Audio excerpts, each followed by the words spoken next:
The Nevada Deep Signal Array is designed to detect the faint, elusive whispers of deep space silence. Our radio astronomy infrastructure is built to filter out the noise of our world to find a pulse from another.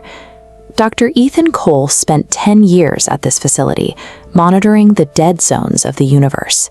His job was to wait for anything that didn't originate from a human source. On October 14th, the equipment registered a pattern that defied the random nature of static. It was a repeating, adaptive pulse that clearly articulated Ethan's own name through the audio monitors. The array sensors weren't picking up a transmission from the sky. This diagram shows the signal's true point of origin.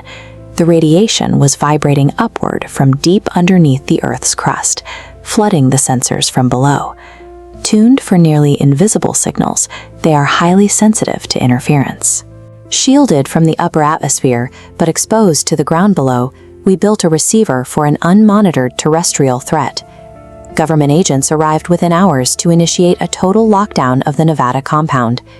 Ethan was isolated, confronted with the reality that his discovery was already known to the state.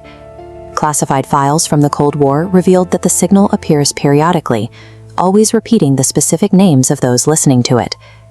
This chart shows how the audio frequency acts as an info hazard, a delivery system actively corrupting the listener's biology and fracturing neural pathways. Exposure carries a 72-hour expiration date. Ethan had 68 hours left before he would vanish without a trace. Ethan had become a biological container for the signal, and the countdown to his own disappearance was already visible in the facility's flickering monitors.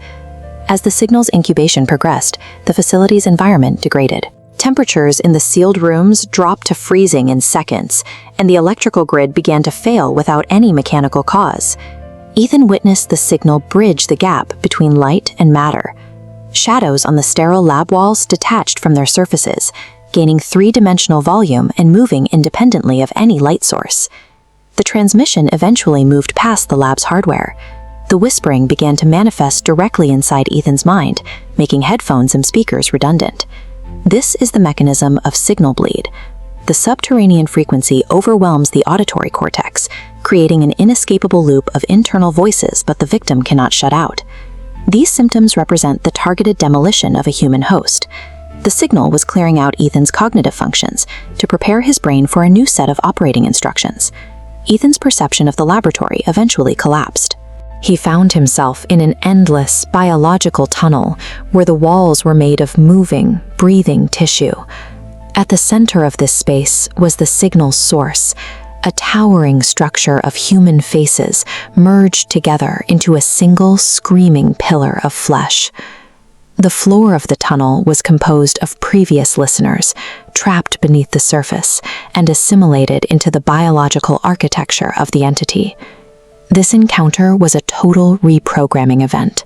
The entity was stripping away Ethan's memories and his sense of self, overwriting his individual consciousness with the data of the hive mind. The hive mind uses the consciousness of its victims as nodes in a subterranean network. By the time the entity whispered its final command, Ethan's mind was formatted for its expansion. Ethan was found alive in the lab after the 72-hour window had passed, but medical staff noted his physical state had changed. His body was a shell for something else. Doctors monitored Ethan's brain activity and found his cognition replaced. His brainwaves aligned into rigid, high-amplitude radio pulses. This is a broadcast reversal. The entity used his neural architecture to broadcast its signal outward, turning him into a global transmitter. The signal began to reach the global population directly.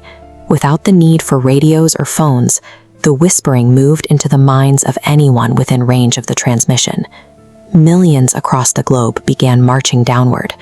They entered basements, subways, and caves, moving in perfect silence toward the deep places of the earth.